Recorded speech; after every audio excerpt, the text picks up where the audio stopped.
प्रथम राम भेटी कैकेयी, सरल सुभाय भगति मति भेई।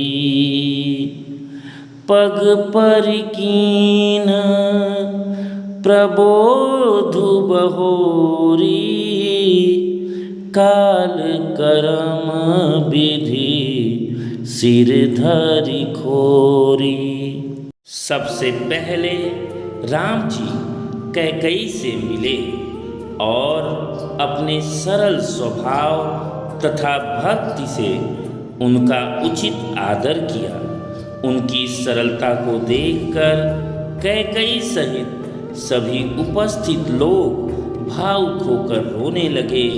प्रभु श्री राम ने माता कैकेयी के चरणों में सिर नवाते हुए उन्हें सांत्वना दिया। इन सभी घटनाओं के लिए उन्होंने काल कर्म और विधाता को ही दोषी ठहराया और उन्हें निष्पाप ठहराया। फिर रघुनाथ जी सब माताओं से मिले।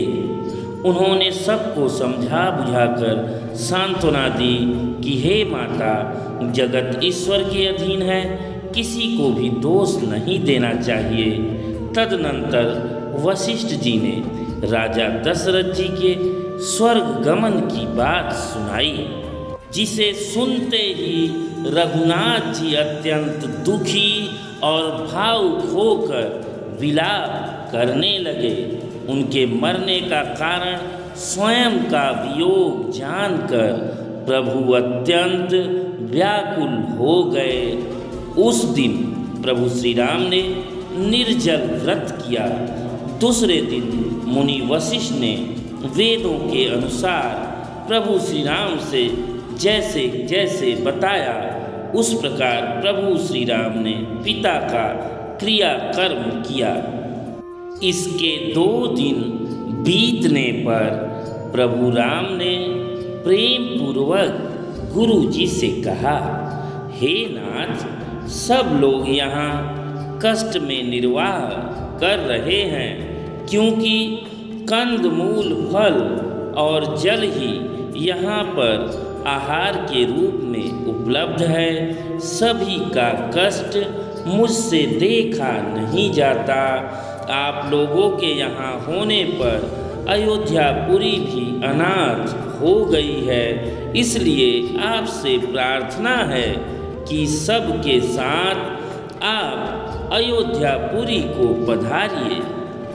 उनकी बात सुनकर मुनि वशिष्ठ ने सहज ढंग से उनसे कहा, राम, तुम्हारा सानिध्य ही सभी को सुख देने वाला है।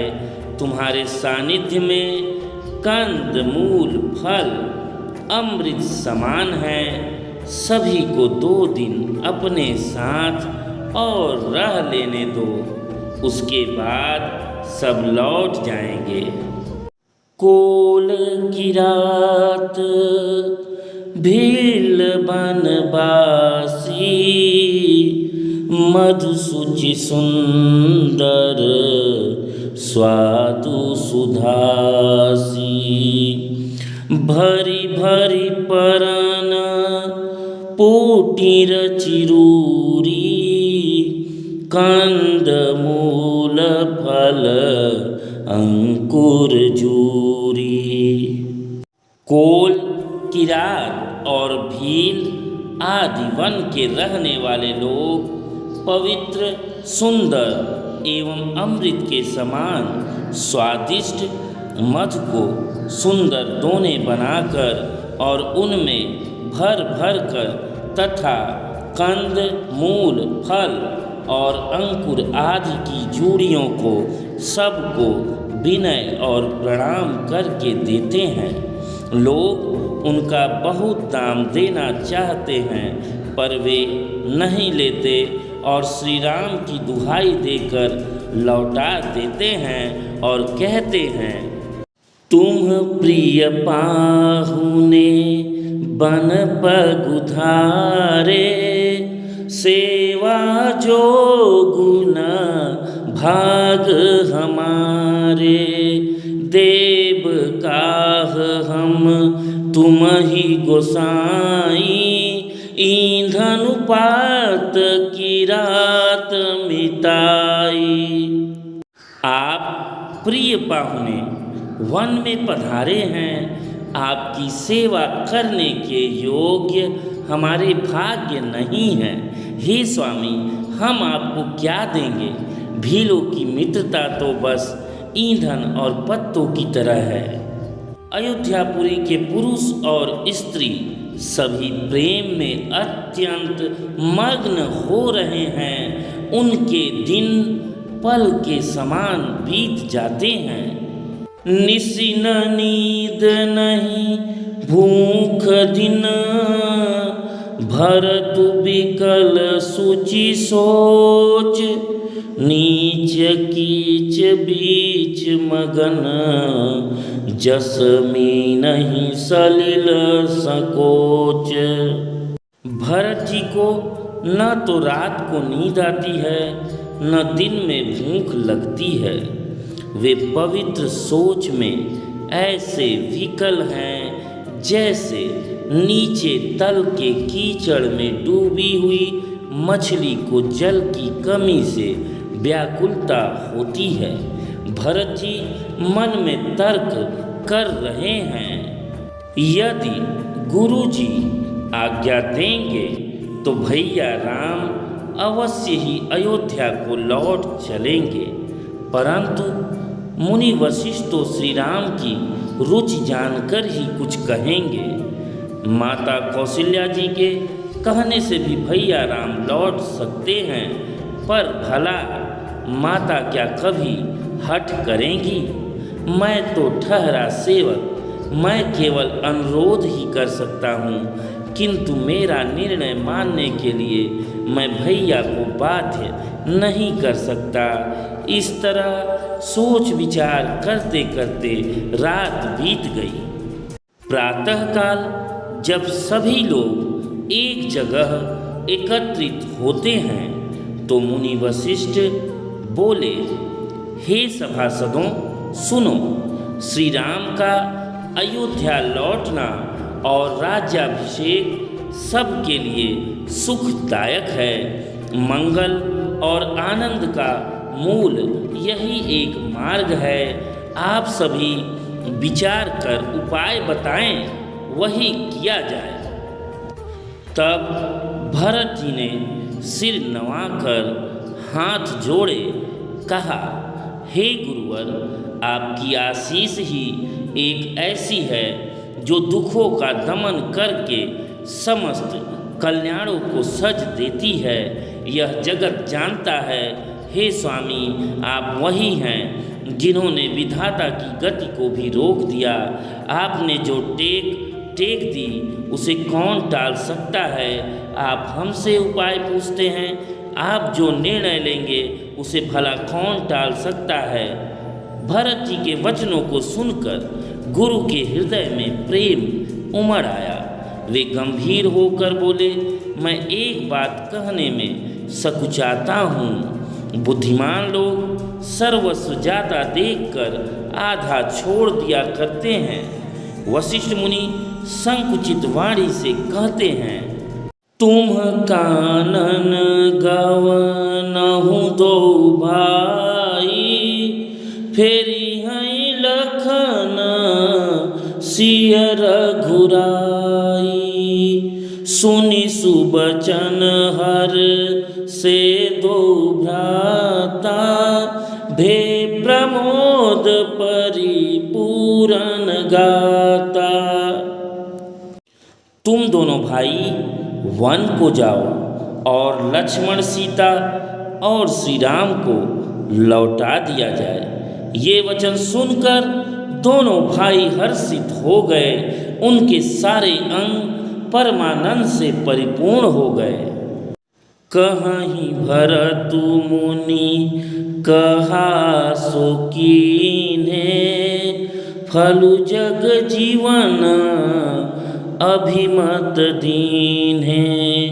कानन करऊँ जन्म भरि बासु, एहि ते अधिक न मोर सुपासु।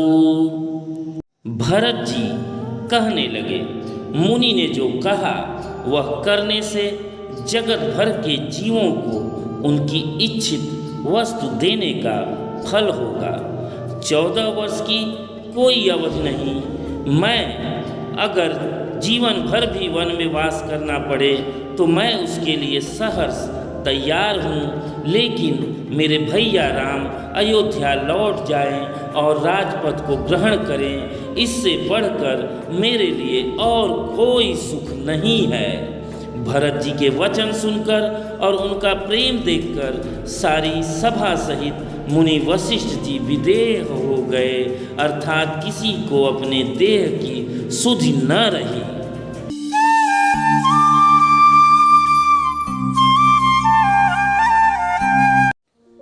मित्रों, आज की कथा में हमने देखा कि किस तरह भरत जी हंसते हंसते वनवास झेलने को तैयार हैं और वे केवल 14 वर्ष ही नहीं, आजीवन वन में रहने को तैयार हैं यदि उनके भैया राम अयोध्या लौट जाएं और राजपद को ग्रहण कर लें। इससे बढ़कर उनके लिए खुशी की कोई बात नहीं हो सकती। यह तो उनका त्याग सर्वविदित है और इस पर आगे के भी एपिसोड्स में हम चर्चा करेंगे, जिस पर बहुत सी बातें होती रहेंगी। लेकिन आज की कथा में शुरुआत में ही हमने एक बहुत महत्वपूर्ण चीज़ देखा, जो कि प्रभु श्री राम का कैकेयी से मिलने का तरीका था।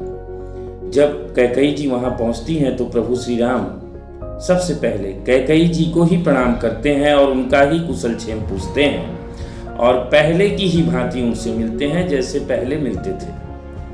तो ये बहुत बड़ी बात है और इसीलिए हमारे प्रभु राम श्री राम हैं। मित्रों, कभी भी व्यक्ति कभी हमारे साथ, हमारे बड़े लोग हमारे साथ जो भी कुछ गलती भी कर जाते हैं, कभी ऐसा होता है कि उनकी समझ का फेर होता है, उनकी भावनाएं दूषित नहीं होती हैं, लेकिन अंदर से कुछ वो मिसगाइड हो जाते हैं, उन्हें दूसरे लोग मिसगाइड कर देते हैं, उनके मन में नकारात्मकता भर देते हैं, जिसकी वजह से उनका बर्ताव कभी हमारे प्रतिकूल हो सकता है। तो हमें उन कारणों पे ध्यान देना चाहिए कि कोई व्यक्ति अचानक से, जैसे जो हमेशा हमसे अच्छे से संबंध रख रहा है, जो हमें हमेशा प्रेम दे रहा है, स्नेह दे रहा है, आदर दे रहा है, और अचानक हमारे प्रति एकदम से विपरीत हो जाए, तो यह निश्चित रूप से कहीं न कहीं कोई न कोई उसके मन में हमारे प्रति नकारात्मकता भरा होगा। यह हमें समझ कर सतर्क हो जाना चाहिए और हमें थोड़ा धैर्य के साथ सहनशीलता का परिचय देना चाहिए और उस व्यक्ति के प्रति सहानुभूति रखनी चाहिए। यह प्रभु श्री राम हमें संदेश देते हैं और प्रभु श्री राम हमें यह बताते हैं कि चाहे जो हो, जो हमारे बड़े हैं, पूज्य हैं, उनके प्रति हमारी भावनाएं सदैव वही रखने का प्रयास करना चाहिए। मित्रों, इन्हीं सब बातों के साथ मैं अपनी वाणी को विराम देता हूँ। फिर मिलेंगे अगले अंक में, तब तक आपसे आज्ञा लेता हूँ। नमस्कार। जय श्री राम।